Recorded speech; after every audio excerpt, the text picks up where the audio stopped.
Hi guys, welcome back to Dev Bytes with Devpriya. आज हम एक और LeetCode medium question solve करने जा रहे हैं, that is permutation in strings. Given two strings s1 and s2, return true if the s2 contains permutation of s1 or false otherwise। सबसे पहले मैं आपको ये बताना चाहती हूँ कि परम्यूटेशन किसे कहते हैं। Permutations are basically arrangements.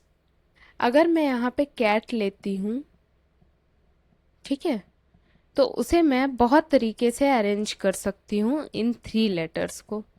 For example, एक अरेंजमेंट तो कैट खुद है, एक अरेंजमेंट है CTA, एक अरेंजमेंट मैं बना सकती हूँ TCA, एक अरेंजमेंट मैं TAC बना सकती हूँ, एक अरेंजमेंट मैं एक्ट बना सकती हूँ और एक अरेंजमेंट मैं ATC बना सकती हूँ।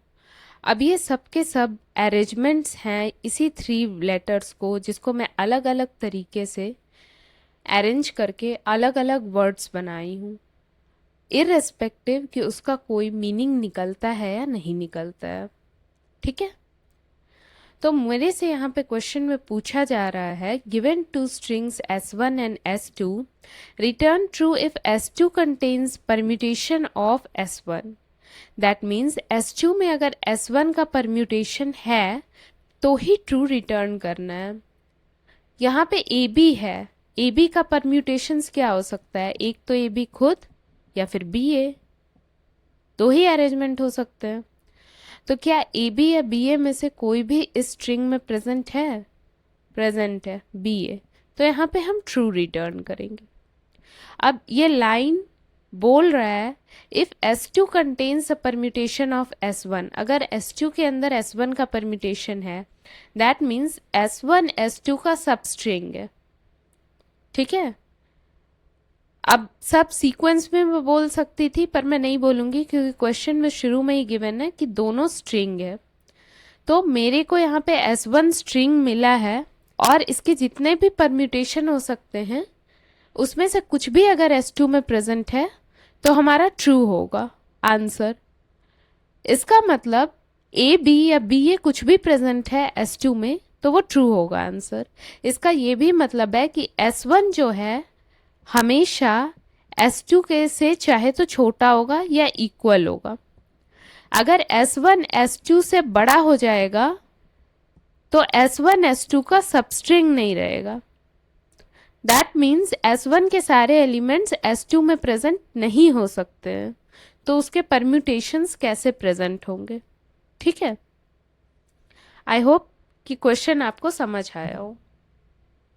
अब हम देखते हैं कि इसके कितने सॉल्यूशंस हो सकते हैं। मैं एक बार क्वेश्चन फिर से लिख लेती हूँ। क्वेश्चंस थोड़ा अलग लेती हूँ। फॉर एग्जाम्पल, S1 में मैं ले लेती हूँ कैट,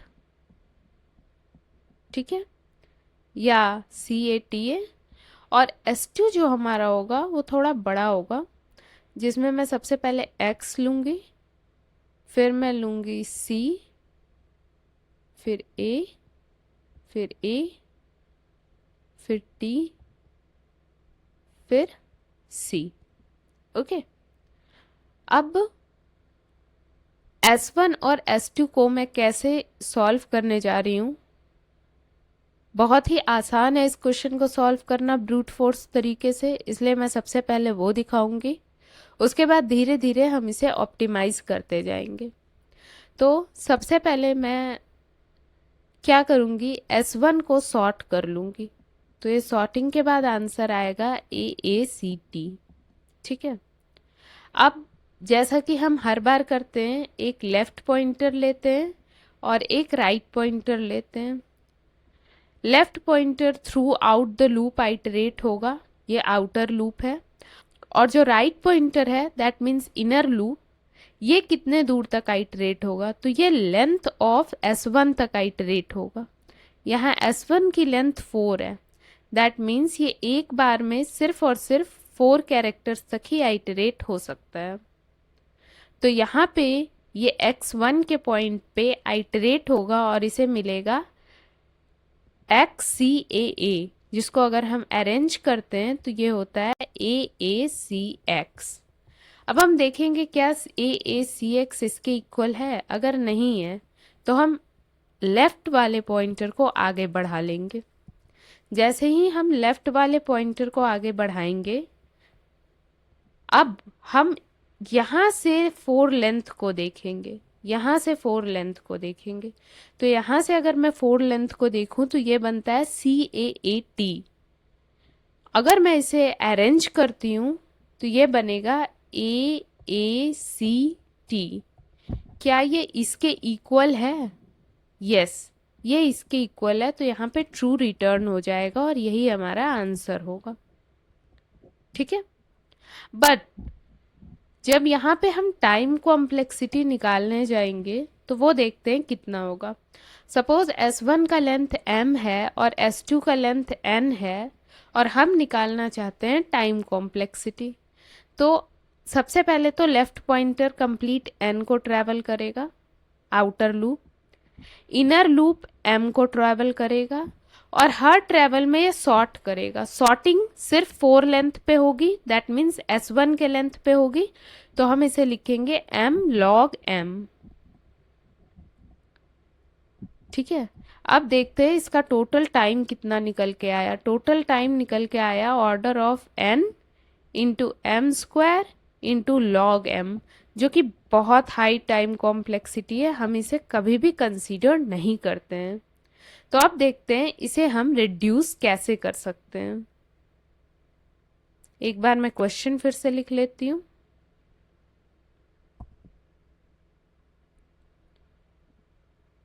S1 है हमारा CATA और S2 है हमारा XCAATC।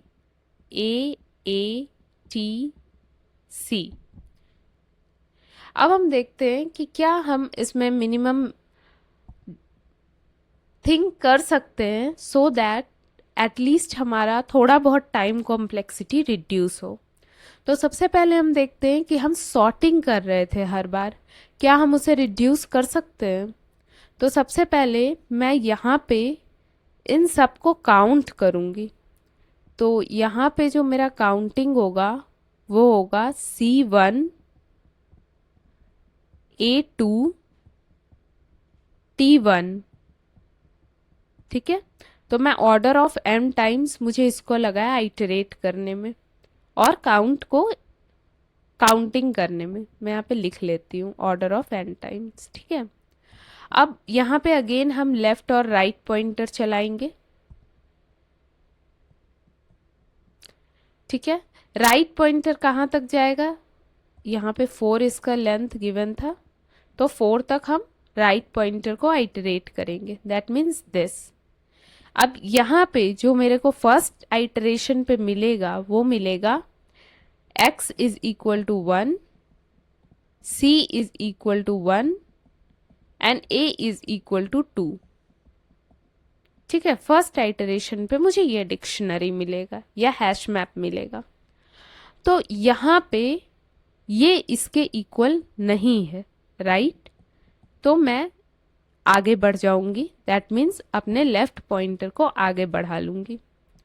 सिंस मैं लेफ्ट पॉइंटर को आगे बढ़ा ली हूँ, अब आइटरेशन राइट पॉइंटर का भी यहीं से शुरू होगा up to 4। That means right pointer अब यहाँ से आइटरेट करना शुरू करेगा 4 तक, दैट मीन्स CAAT तक। CAAT तक जब ये आइटरेट करेगा तो सेकेंड आइटरेशन में इसे मिलेगा C1 A2 T1। क्या ये इसके इक्वल है? और मुझे पता चलेगा यस ये इसके इक्वल है, तो मैं यहाँ पे ट्रू रिटर्न कर दूंगी और हमारा ये आंसर हो जाएगा। अब एक बार इसका स्पेस एंड टाइम कॉम्प्लेक्सिटी देखते हैं कितना होगा। इसकी जो टाइम कॉम्प्लेक्सिटी है सबसे पहले होगी ऑर्डर ऑफ, ये कहाँ तक चलेगा? ये लेफ्ट पॉइंटर पूरा आइटरेट होगा जब तक हमारे पास आंसर नहीं मिल जाता है, तो ये n टाइम्स आइटरेट होगा। जो इनर है वो कितने टाइम्स तक आइटरेट होगा? वो लेंथ ऑफ m तक आइटरेट होगा। उसके बाद हर एक आइटरेशन में हम किसी को भी सॉर्टिंग नहीं कर रहे हैं, हम सिर्फ और सिर्फ इसका आंसर लेके आ जा रहे हैं, काउंट कर रहे हैं और इसका इससे मैच कर रहे हैं। तो ये होगा plus order of n, n होगा, सॉरी एम होगा, ये ऑर्डर ऑफ एम है, ऑर्डर ऑफ एम होगा इससे, जिससे हमें मिल जाएगा time complexity order of n into m. ये पिछली बार से काफ़ी बेटर है, बट अगेन हम क्या इसको और फर्दर रिड्यूस कर सकते हैं ये हम देखेंगे। जो इसकी स्पेस कॉम्प्लेक्सिटी होगी वो ऑर्डर ऑफ एम होगी, या फिर हम कह सकते हैं order of unique of m होगी। एम भी नहीं होगी, मैं ऑर्डर ऑफ इसे एम एन पी कर देती हूँ, ठीक है। और पी क्या है यहाँ पे, पी है यूनिक ऑफ एम।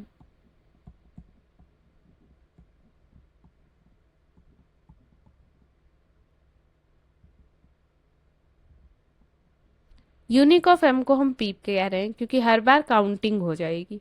तो स्पेस कॉम्प्लेक्सिटी हमें थोड़ा सा इंक्रीज करना पड़ा, पर हमारा टाइम कॉम्प्लेक्सिटी सिग्निफिकेंटली रिड्यूस कर गया। अब क्या मैं इस स्पेस कॉम्प्लेक्सिटी को और ज़्यादा घटा सकती हूँ? सपोज यहाँ पे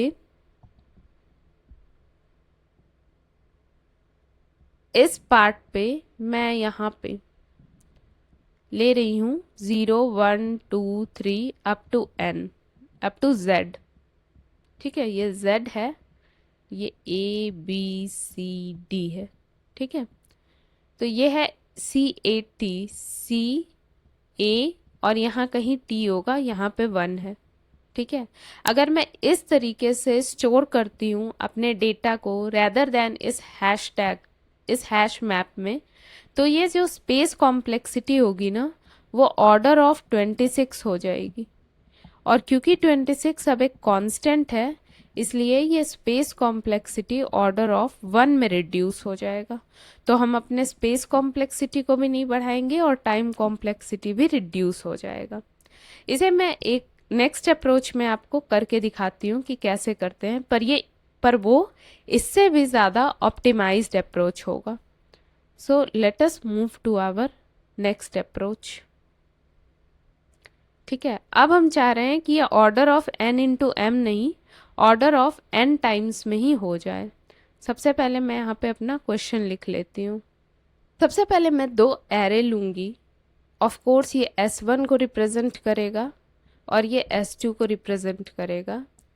और मैं ये बोलना चाह रही हूँ एग्जैक्टली कि अगर S1 में जितना प्रेजेंट है वो S2 में मैच कर जाता है तो मेरा आंसर सेम है, दैट मीन्स इसका परम्यूटेशन S2 में प्रेजेंट है। मैं ये बोलना चाह रही हूँ। लेट अस सी कि मैं इसे कैसे देख सकती हूँ। तो सबसे पहले तो मैं सबको ज़ीरो से इनिशियलाइज कर लूँगी, सपोज सारे ज़ीरो हैं। और यहाँ पे सी ए टी ए है, that means C A B C D E F G H I J K L M N O P Q R S T, ठीक है। ये है A2 C1 एंड T1, ये है हमारा। और बाकी सब हम एज्यूम करते हैं कि ज़ीरो है।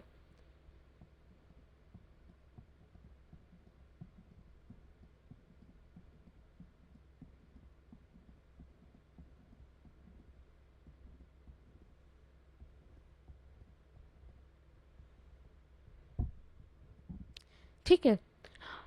सो ये मेरा S1 हो गया। अब मैं S2 में भी सेम चीज़ करना चाह रही हूँ। तो सबसे पहले मैं यहाँ पे क्या करूँगी, XCA, अगर मैं 4 लेटर ऑफ वर्ड लूँ तो ये बन रहा है XCAA।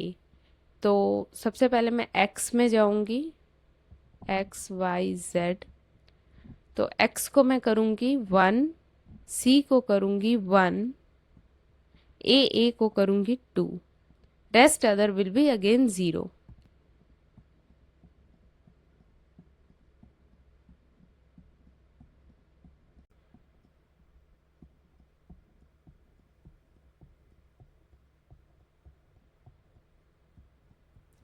अब मैं इसके मैचेस निकालना चाह रही हूँ। अगर ये दोनों सेम है, ठीक है, तो ये मैच कर जाना चाहिए। क्योंकि ये दोनों डिफरेंट है तो मैच नहीं करेगा, बट स्टिल अगर सेम है तो मैच कर जाना चाहिए। तो उसके लिए मैं एक वेरिएबल ले रही हूँ, दैट इज रेस। रेस गलत लगेगा थोड़ा, मैच ही ले रही हूँ।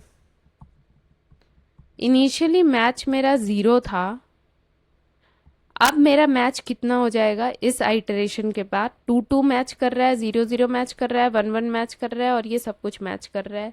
एक ये मैच नहीं कर रहा है, एक ये मैच नहीं कर रहा है, ठीक है। तो 26 में से 24 हमारे मैचेस हैं, ठीक है। अगर ये 26 मैच हो जाएगा तो हमें आंसर मिल जाएगा, हमें आगे आइटरेट करने की ज़रूरत नहीं है। बट हमें आंसर नहीं मिल रहा है, तो हम सेकेंड आइटरेशन पे जाने की कोशिश कर रहे हैं। दैट मीन्स अब मैं सी से लेके टी तक चलना चाह रही हूँ, ठीक है। टी का मतलब है कुछ ऐड हुआ है, दैट मीन्स S2 में अब टी वाले पोजीशन पे 1 ऐड हो गया है, ठीक है। पहले 0 था, अब 0 नहीं है, अब 1 है। तो टी का हमने देख लिया। अब हम देखते हैं एक्स को घटाना भी तो पड़ेगा, एक्स माइनस भी तो हुआ है। तो एक्स को माइनस करने के लिए मुझे क्या करना पड़ेगा, यहाँ से 1 हटा के यहाँ पे मुझे 0 लिखना पड़ेगा, ठीक है। अब अगर मैं देखूं तो यहाँ पे मेरा ये दोनों S1 और S2 कंप्लीट मैच है, राइट। दैट मीन्स जब मैं टी को ऐड करी तो ये 25 मैचेस हो गए, और जब मैं एक्स को रिड्यूस करी तो ये 26 मैचेस हो गए, ठीक है। अब जब ये दोनों S1 और S2 मैच कर गया तो मेरे पास कंप्लीट मैचिंग पे, मतलब मैच अगर 26 हो गया तो मेरे को आंसर यहाँ पे ट्रू रिटर्न हो जाएगा। यही हम आंसर चाह रहे थे। अब मुझे इसमें टाइम कॉम्प्लेक्सिटी या स्पेस कॉम्प्लेक्सिटी कितनी लगी? तो सबसे पहले तो मैंने इसे 26 का इनिशियलाइज किया, तो एक फॉर लूप चलेगा इसे और इसे इनिशियलाइज करने के लिए अप टू 26। तो जो टाइम कॉम्प्लेक्सिटी होगा वो सबसे पहले ऑर्डर ऑफ 26 आया, ठीक है। नाउ 26 के बाद एक लूप हमारा चलेगा मैच करने के लिए। मैच कितने को करना है? 26 को करना है, तो ये 26 आ जाएगा, फिर से ऑर्डर ऑफ 26। फिर एक लूप चलेगा मेरा इसको आइटरेट करने के लिए, लेफ्ट और राइट पॉइंटर एक एक से हमेशा आइटरेट होता चला जाएगा, तो इसको हमें आइटरेट करने में लगेगा order of n time. Since ये time complexity order of constant है तो ये 1 हो जाएगा, और ये order of n as it is रहेगा, तो ये हमारा मोस्ट ऑप्टिमाइज टाइम कॉम्प्लेक्सिटी हो गया। जो हमारा स्पेस कॉम्प्लेक्सिटी है वो क्या होगा? वो ऑर्डर ऑफ 26 होगा। अब 2 बार हम ले रहे हैं, इंटू 2 भी कर सकते हैं, बट स्पेस कॉम्प्लेक्सिटी हमारा ऑर्डर ऑफ 26 होगा, विच इज इक्वल टू, क्योंकि कांस्टेंट को हम नहीं कंसीडर करते हैं एमोर्टाइज एनालिसिस में, इसलिए ये ऑर्डर ऑफ 1 हो जाएगा। यही हमारा आंसर है। आई होप गाइज कि मैं आपको ये क्वेश्चन समझा पाई हूँ। So let us just start with our code. सबसे पहले मैंने आपको बताया था कि एक कंडीशन बहुत इंपॉर्टेंट है। यहाँ पे आप नीचे जाओगे तो ये यहाँ पे लिख रहा है कि S1 और S2 का लेंथ कम से कम 1 होगा और 10 टू द पावर 4 से छोटा होगा। और सेकंड ये बोल रहा है S1 S2 सिर्फ लोअर केस इंग्लिश लेटर्स है। तो सबसे पहले मैं ये चेक कर ले रही हूँ कि S1 S2 का सबस्ट्रिंग है या नहीं, क्योंकि अगर S1 S2 का सबस्ट्रिंग नहीं होगा तो S1 के सारे कैरेक्टर्स S2 में प्रेजेंट हो ही नहीं सकते हैं। तो सबसे पहले मैं कहूँगी if length of S1 is greater than length of S2,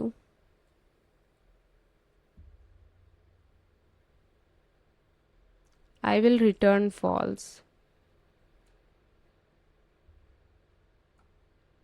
ठीक है, अब हम चलते हैं अपने नेक्स्ट कंडीशन पे। नेक्स्ट कंडीशन में सबसे पहले मैंने क्या किया है, काउंट किया है S1 को। काउंट क्या किया है, इनिशियलाइज ही कर दिया है। किससे इनिशियलाइज किया है, 0 से इनिशियलाइज किया है 26 टाइम्स के लिए। सो ये मैं काउंट ऑफ S1 के साथ भी कर रही हूँ और काउंट ऑफ S2 के साथ भी कर रही हूँ। ठीक है, तो मेरा S1 और S2 दोनों 0 से इनिशियलाइज हो गया है। अब मैं क्या करूंगी, अब मैं S1 पे फॉर लूप चलाऊंगी, मतलब 3 लेंथ के लिए या 4 लेंथ के लिए, जितना भी S1 का लेंथ होगा उसके लिए एक फॉर लूप चला रही हूँ।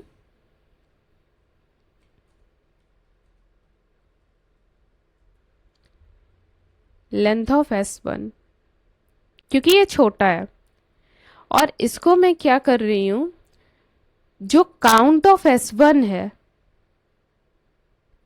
उसकी वैल्यू को अपडेट कर रही हूँ। अगर आपको याद होगा तो मैंने काउंट ऑफ S1 को अपडेट किया था। फॉर एग्जाम्पल, अगर मेरा यहाँ पे S1 में A है तो मैं ये करना चाह रही हूँ कि काउंट ऑफ A मेरा प्लस इज इक्वल टू 1 हो जाएगा। ठीक है, लेकिन काउंट ऑफ A तो मेरे पास कुछ होगा ही नहीं, A का मतलब है 0। अगर आप इसको देखो तो ये क्या होगा, ये 0 0 का 26 टाइम्स 0 आएगा। एक इसका मतलब होता है 26 टाइम्स 0 इन पाइथन। तो 26 टाइम्स 0 आएगा जिसमें से मेरे को A के पोजीशन को +1 करना है। अब A का पोजीशन 97 होता है, तो मैं क्या करूँगी, यहाँ पे A का, अगर आपको ऑड फंक्शन ना पता हो तो पाइथन में जो ऑड फंक्शन है वो आपको निकाल के देता है एस्काई वैल्यू। अब यहाँ पे A की जगह B भी हो सकता है, C भी हो सकता है, कुछ भी हो सकता है। ठीक है, तो उसमें से अगर मैं एस्काई वैल्यू ऑफ, मतलब मैं ये कहना चाह रही हूँ,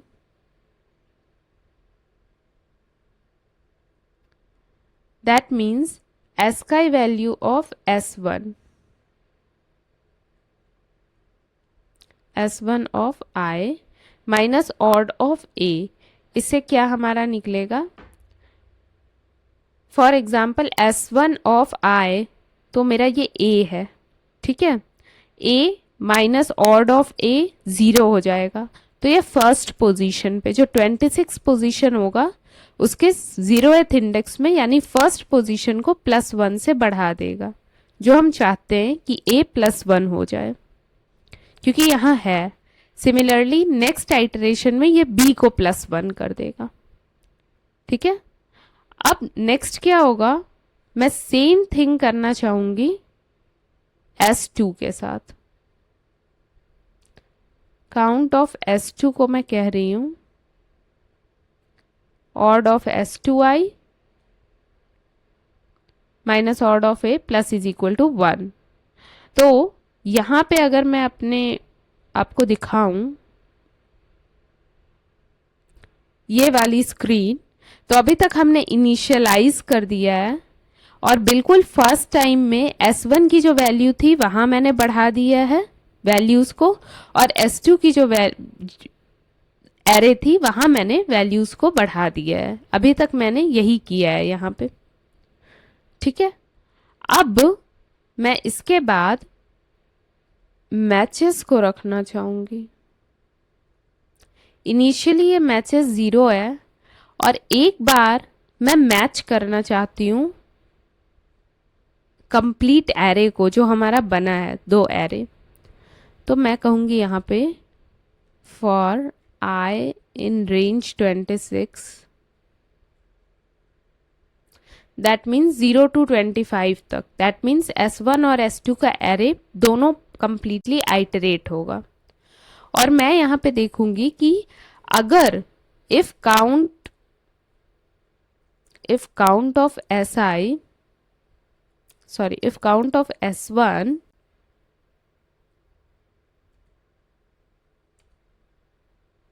काउंट ऑफ S2 आए। ठीक है, अगर ये दोनों का काउंट इक्वल है तो मैं मैच को +1 करना चाहूंगी, अदरवाइज मैं मैचेस को एज इट इज रखना चाहूंगी। तो मैचेस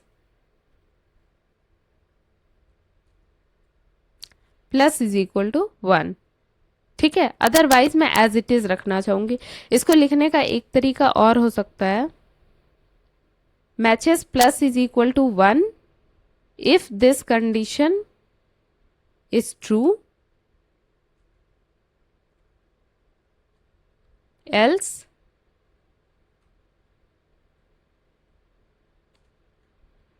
जीरो। ये भी एक तरीका है इसको लिखने का।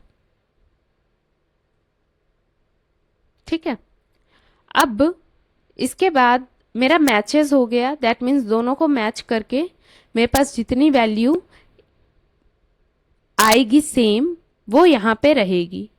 अब जैसे ही मेरी 26 की 26 वैल्यू सेम हो जाएगी वैसे ही मैं लूप को एग्जिट कर जाऊंगी, बट उसके लिए एक बार मेरे को चलाना पड़ेगा कंप्लीट आइटरेशन। दैट मीन्स अब मैं इस वाले पार्ट पे हूँ, इस वाले पार्ट पे जो आप ऊपर S1 S2 देख रहे हो ना, तो S2 को पूरा मुझे आइटरेट करना पड़ेगा। अब मैं वहां पे आ गई हूँ। तो एक बार XCAA तक हो चुका है कंप्लीट, XCAA तक मैंने इनिशियलाइज कर लिया है। अब मुझे उसके आगे से एक को ऐड करना है, एक को रिमूव करना है, एक को ऐड करना है, एक को रिमूव करना है। ये काम मेरे को करना है अभी। तो मैं इसे लूप में कैसे कर सकती हूँ? सबसे पहले मैं लेंथ को जीरो पे लेफ्ट को जीरो पे इनिशियलाइज करूंगी और राइट को मेरा लेंथ ऑफ S1 के बराबर हो जाएगा, राइट। दैट मीन्स अगर मैं फॉर लूप चलाऊं,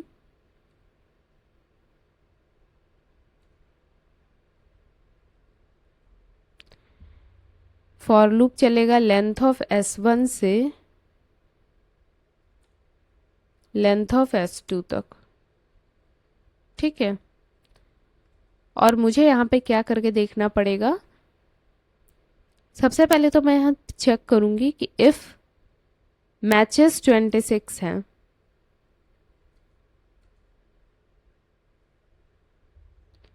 तब तो मैं यहाँ पे रिटर्न कर दूंगी ट्रू, मैच हो गया है। अदरवाइज फॉल्स के केस में मुझे कंप्लीट लूप आइटरेट करना पड़ेगा। तो उसके लिए मैं सबसे पहले एडिशन इंडेक्स को चेक करूंगी। दैट मीन्स एडिशन इंडेक्स कैसे चेक होगा, एक बार फिर से चलते हैं अपने कोड पे, एक्सप्लेनेटरी वीडियो पे। एडिशन इंडेक्स ये है जो टी ऐड हुआ, और रिमूव इंडेक्स कौन होगा, ऐड इंडेक्स होगा टी, रिमूव इंडेक्स होगा x for the first iteration. तो सबसे पहले मैं ऐड इंडेक्स पे वर्क कर रही हूँ। ऐड इंडेक्स हमारा क्या होगा, ऐड इंडेक्स होगा, अगेन इंडेक्स निकालने का सेम ही तरीका है, order of S S2 of R।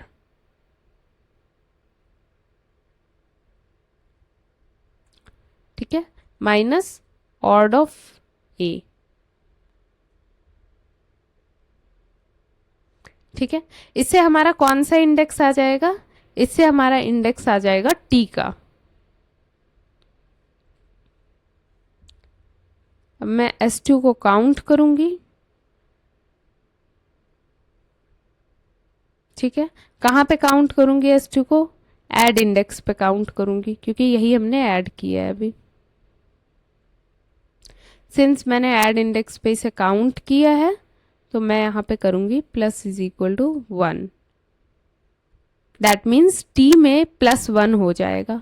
और अब मैं देखूंगी +1 करने के बाद मैचेस कैसे आ रहे हैं हमारे। That means if count1, where is count1, count1 का जो ऐड इंडेक्स है, दैट मीन्स टी वाला पार्ट,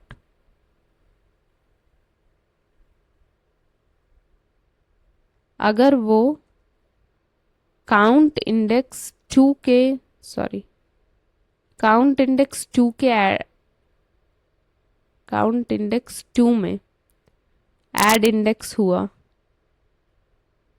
मतलब काउंट इंडेक्स 2 वाला, दैट मीन्स मैं ये करने जा रही हूँ काउंट इंडेक्स 1 का ऐड इंडेक्स।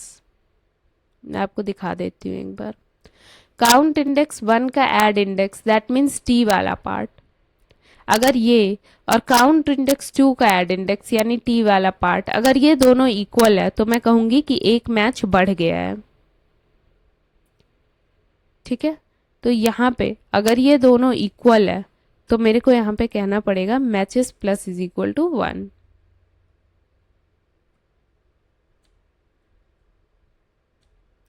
अदरवाइज मुझे यहाँ पे ये भी चेक करना पड़ेगा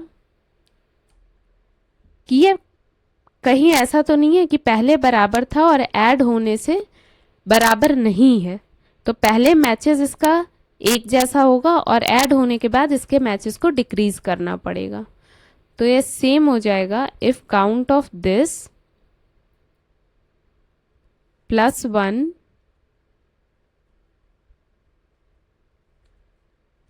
equal to count 2 of add index. अगर ये हमारा केस है दैट मीन्स पहले ये मैच कर रहा था, इसको ऐड करने के बाद टी को अपडेट करने के बाद ये मैच नहीं कर रहा है, तो मेरे को matches minus is equal to 1 करना पड़ेगा। ठीक है, अब ये सेम एक बार मैंने ये पूरा काम किया टी के लिए, टी को ऐड करने के लिए। अब मैं सेम पूरा काम करूंगी रिमूव करने के लिए। किसको रिमूव करने के लिए? एक्स को रिमूव करने के लिए। रिमूव इंडेक्स अगेन मेरा सेम होगा, पर रिमूव इंडेक्स मेरा S2 के राइट से नहीं S2 के लेफ्ट से होगा। ठीक है, जैसे ही मैंने रिमूव कर दिया तो काउंट 2 के उस रिमूव इंडेक्स में -1 हो जाएगा। फॉर एग्जाम्पल अगर x रिमूव हो रहा है तो उस पर्टिकुलर पोजीशन पे जाके मैं -1 कर दूंगी। ठीक है, बाकी ये सब एज इट इज रहेगा, सेम है। अगर माइनस करने के बाद मैच कर गया काउंट 1 और काउंट 2 तो matches plus is equal to 1 होगा। अगर पहले से मैच्ड था और इस ऑपरेशन के बाद कुछ और हो गया तो मेरे को matches minus is equal to 1 करना पड़ेगा। मेरे को लेफ्ट पॉइंटर यहाँ पे बढ़ाना पड़ेगा।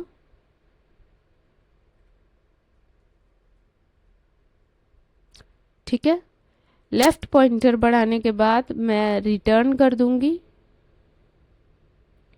सी यहाँ पे जब भी मैच हो जाएगा तो यहाँ पे ट्रू रिटर्न हो जाएगा, बट बिल्कुल आखिरी केसेस के लिए मेरा यहाँ पे बंद हो जाएगा, इसलिए मुझे आखिरी में भी ये चीज़ चेक करना पड़ेगा कि अगर मैचेस 26 हैं तब तो ट्रू रिटर्न करो, अदरवाइज रिटर्न फॉल्स कर दो।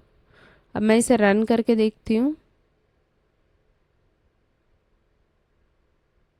Okay, so let me see guys कि क्या गलत आंसर आ रहा है।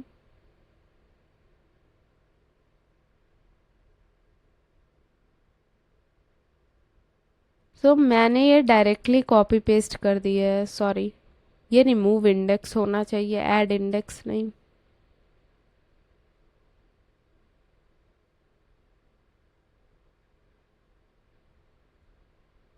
ठीक है, मैं इसे फिर से रन करके देखती हूँ, सबमिट करके देखती हूँ। सबमिट करने के बाद फिर से मेरा एक गलत आंसर आया है। यहाँ पे हम रिमूव कर रहे हैं तो यहाँ प्लस की जगह माइनस आएगा।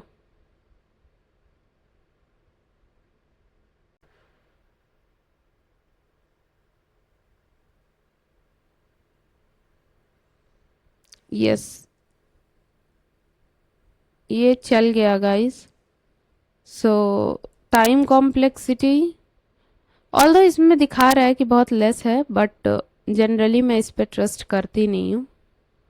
एंड स्पेस कॉम्प्लेक्सिटी भी काफ़ी ऑप्टिमाइज्ड है, बट मैं आपको बता दे रही हूँ कि ये टाइम कॉम्प्लेक्सिटी और स्पेस कॉम्प्लेक्सिटी कैसे लिया है।